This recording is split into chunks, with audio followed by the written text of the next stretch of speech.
Marco! La Veneția toate căile duc la piața San Marco. Cel puțin asta se întâmplă în ziua paradei costumelor. Punct culminant al carnavalului, defilarea celor mai spectaculoase măști a adunat în piață mii de oameni.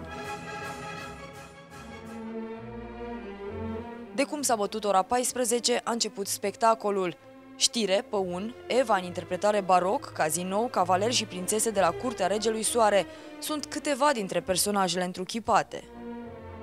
È una sensazione bellissima, fa diventare un'altra persona e ti libera da tutti i pesi. Am I going to win? I hope so.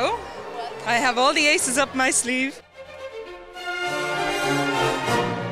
Costumele sunt cu adevărat deosebite, dar o clipă de faimă și de strălucire pe scena carnavalului cere destule sacrificii. It's just so cold that the feet are like ice. Neplăceri ce nu mai contează dacă efortul e premiat, dar care este cheia succesului la parada costumelor de la Veneția?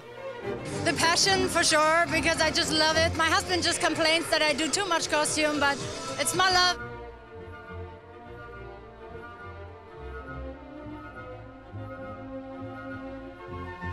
Veselie mare astăzi la Veneția, cele mai frumoase costume și măști au fost invitate să facă paradă în piața San Marco. Au fost foarte apreciate, mai ales costumele care au fost făcute chiar de cei care le purtau.